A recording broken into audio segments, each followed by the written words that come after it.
Përshëndetje shikues të nderuar, po ndiqni lajmet e orës 17 në televizionin publik të Kosovës.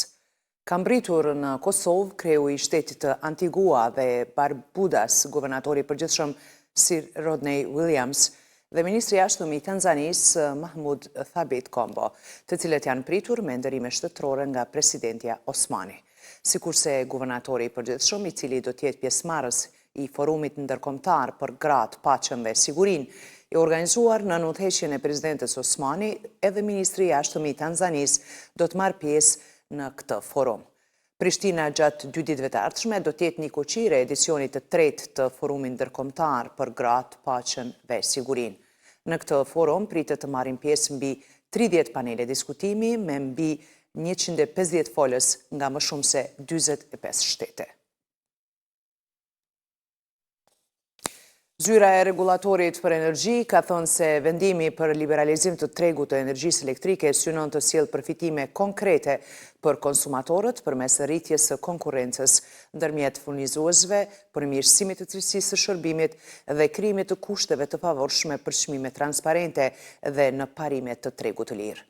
Sipas RREs, ky proces përbën një hap të rëndësishëm dhe të shumëpritur drejt ndërtimit të një tregu të hapur, konkurrues dhe transparent. Madje, sipas këtij regulatori, ky është një hap thelbësor drejt përmbushjes së standardeve evropiane dhe integrimit të plotë të tregut të energjisë së Kosovës në tregun rajonal dhe atë evropian.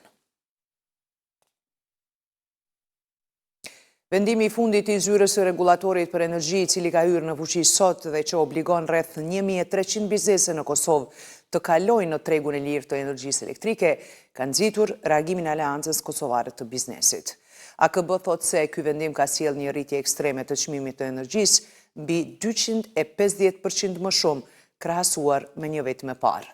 AKB e cilëson këtë vendim si të njëanshëm, jo transparent dhe të dëmshëm për sektorin privat, duke paralajmëruar pasoja të rënda për ndërmarrjet vendore, humbje të vendeve të punës dhe rritje të çmimeve për konsumatorët. Deputetja e LDK-s Hykmete Bajrami ka thënë se 1 qershori duhet të shënohet si ditë e mafisë së energjisë elektrike në Kosovë. Sipas saj, përgjatë 4 viteve të shkuara, mafia energjetike, për të cilën kryeministri në detyrë Albin Kurti fliste sa ishte në opozit, ka marrë formë. Madje Bajrami ka thënë se struktura e mafisë energjetike nisi në ditët e para të qeverisjes së vetëvendosjes. Është lëvizja vetëvendosje në pushtet, e cila për 4 vjet nuk ka bërë asgjë tjetër përveç se ka vendosur njerëzit e vet në krye të institucioneve që prodhojnë energji, japin licenca e që janë të thirrura ta mbikëqyrin tregun e energjisë, ka shkruar deputetja e LDK-s Bajrami.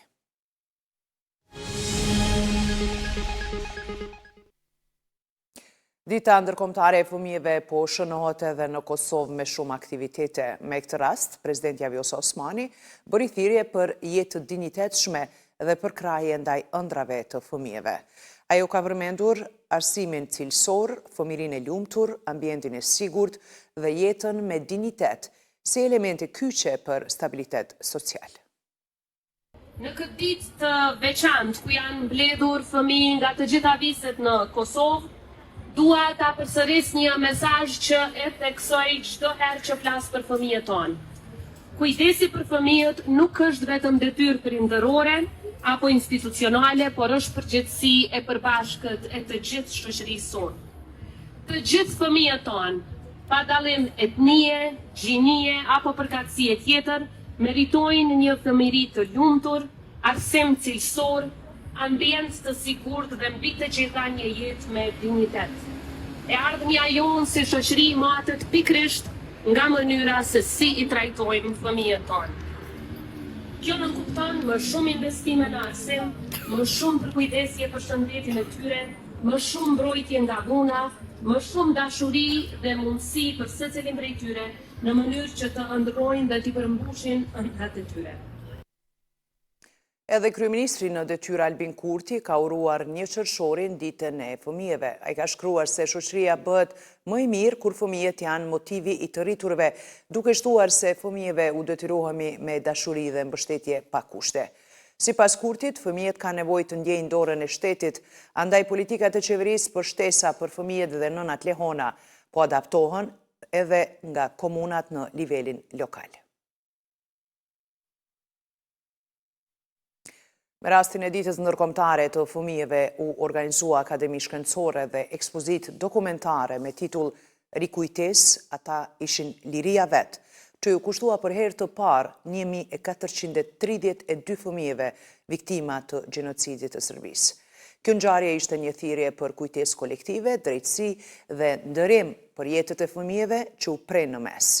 Profesori dhe veprimtari çështjeve kombëtare Nusret Plana u shpreh se dhimbja e thellë kombëtare për 1432 fëmijë të vrarë nga gjenocidi serb dhe padrejtësia e pashlyer mbetën plagë të hapura për familjet shqiptare. Shqiptar apo i huaj kudo që të jetë, brenda hapësirës gjuhësore të gjuhës shqipe apo në ndonjë gjuhë tjetër të botës shqiptare, si dhe kurdo që do të ketë në duar veprën e Hanëm Shahi Lazit dhe Nusret Planës, e sidomos kur ta ketë parasysh moshën e viktimave të gjenocidit serb, do të përjetojnë një përmas krejt tjetër të tragjedisë kombëtare në Kosovë, një përmas që nuk e përthekon as truri e njeriut normal në asnjë rrethon, përveç kur njeriu në mundur rrejtje patologjike shekullore siç ka ndodhur me regjimet gjakatare serbe kundër popullit shqiptar për më shumë se një shekull. Kemi vuajtur aq shumë sa që edhe sot e kësaj dite na mungojnë rreth 1700 shqiptar të përgjetur, sepse as eshtrat e tyre Serbia gjakatare nuk na i kthen që 26 vite. Vazhdoj me të tjera informacione të ditës. Një person ka vdekur si pasojë e një aksidenti që ka ndodhur sot paradite në Pavlan të Pejës. Lajmin e ka konfirmuar për atë kënd zëdhënësi policisë për rajonin e Pejës Driton Rugova, i cili tha se dyshohet se vetura po qarkullonte me shpejtësi të madhe, me që rast është rrokullisur në një fush dhe është përfshirë nga zjarri. A i tha se në vendin e ngjarjes kanë dalë njësitet përkatëse të policisë, ekipi zjarfikësve dhe ai mjekësor të cilët kanë konstatuar vdekjen e viktimës në vend ngjarje. Me urdhër të prokurorit të shtetit, trupi i pajit i viktimës është dërguar për obduksion në Institutin e Mjekësisë Ligjore në Prishtinë.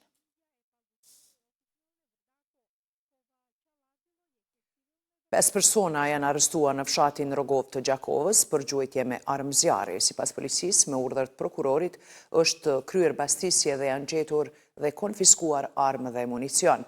Pas intervistimit me akt vendim të prokurorit kujdestar, të dyshuarit janë dërguar në qendrën e mbajtjes.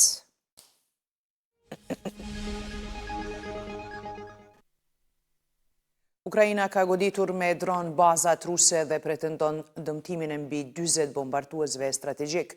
Rusia nga ana tjetër ka reaguar me një breshëri dronësh dhe raketash ndaj Ukrainës në një nga netët më intensive të luftës. Në një nga epizodet më të bujshme të luftës që po vazhdonte përshkallëzohet, Ukraina ka ndërmarrë një sulm ajror me dron ndaj infrastrukturës ajrore ruse, duke synuar drejt për drejt zemrën e kapaciteteve bombarduese të Moskës. Shërbimi i sigurisë së Ukrainës raportoi se më shumë se 40 avion bombardues rus janë goditur në bazat ajrore strategjike të saj. Sipas shërbimit të sigurisë ukrainase, ky ishte një nga operacionet më të sofistikuara me dron të ndërmarra ndonjëherë në territorin e thellë rus.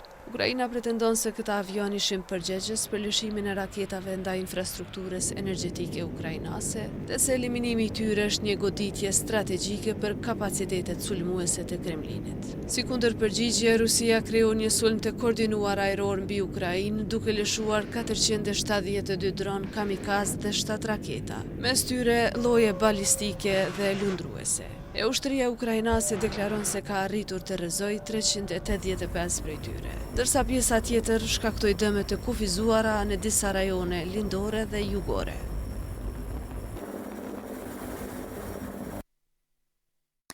Për të mos humbur asgjë nga lajmet më të fundit të ndëruar shikues, ju na ndiqni dhe pëlqeni në rrjetet tona sociale, si dhe në faqen e RTK-s rtklive.com. Faleminderit për vëmendjen dhe bashkëru pafshim.